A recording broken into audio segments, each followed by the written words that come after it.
C'est l'année de la réforme des retenues à la source. On se souvient peut-être que lors de la première loi de finances rectificative pour 2021, le législateur était déjà intervenu pour changer certains prélèvements applicables aux non-résidents. Eh bien, la loi de finances pour 2022 a réitéré l'exercice en tirant les conséquences de la jurisprudence du Conseil d'État et avant lui de la Cour de justice de l'Union européenne, qui avait reconnu que les systèmes qui prévoyaient des retenues à la source sur un montant brut, sans qu'il soit possible pour le contribuable non-résident d'être imposé sur un montant net, étaient susceptibles de porter atteinte aux libertés fondamentales reconnues par le traité sur le fonctionnement de l'Union européenne. Alors, en droit français, il existe plusieurs types de retenues à la source qui sont applicables aux non-résidents et qui font l'objet de la présente réforme.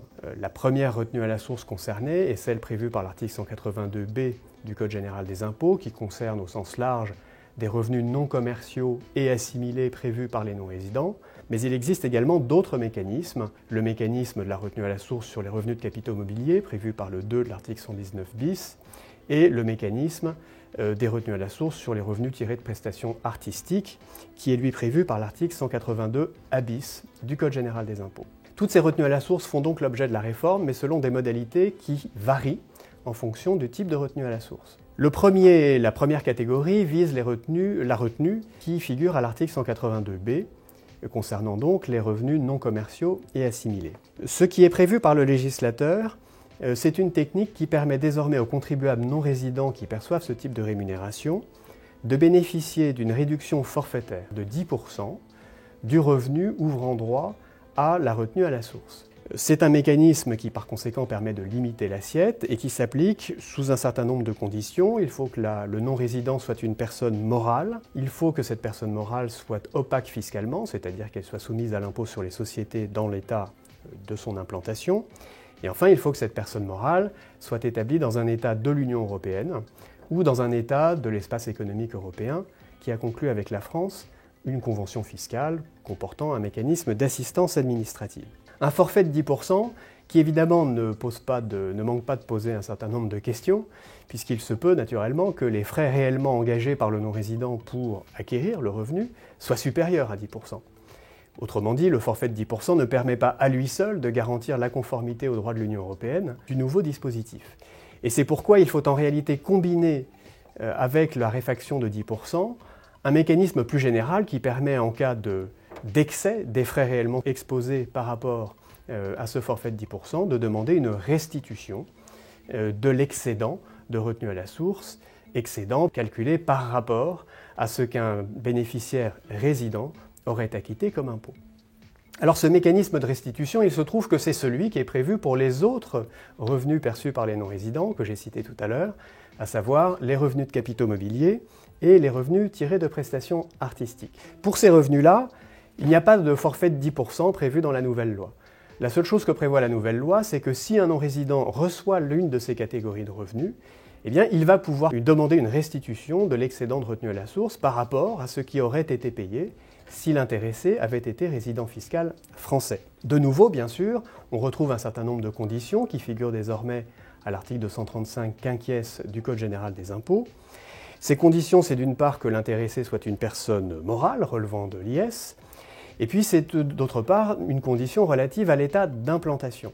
Alors ici, il y a une petite particularité qu'il faut signaler, c'est que les modalités de restitution varient selon qu'on est en présence de revenus de capitaux mobiliers ou de revenus tirés de prestations artistiques.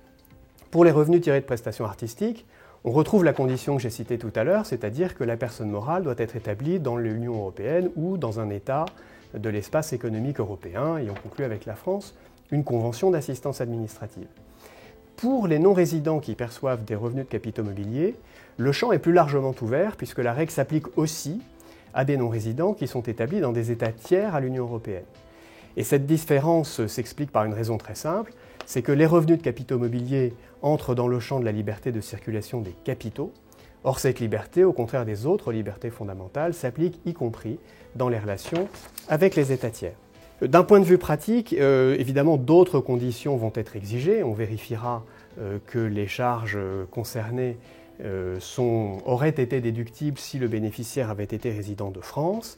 Et par ailleurs, la loi exige de vérifier que la retenue à la source prélevée en France n'est pas imputable dans l'état de résidence du bénéficiaire du revenu. Du point de vue procédural, la loi prévoit que c'est dans le délai de droit commun que cette restitution devra être opérée, demandée plus exactement, c'est-à-dire que la restitution pourra intervenir au plus tard au 31 décembre de la deuxième année qui suit le paiement de l'impôt. Je comprends pour ma part que le délai spécial prévu par le livre des procédures fiscales pour les contentieux en matière de retenue à la source ne devrait pas s'appliquer, car le délai général devrait l'emporter. Le point à signaler en revanche, c'est que c'est le bénéficiaire des revenus qui pourra former la réclamation.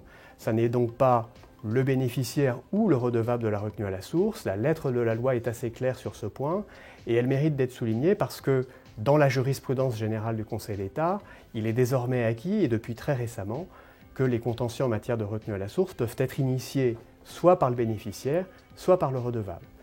Donc on peut considérer que le droit français a désormais fait un progrès important vers la conformité avec le droit de l'Union européenne.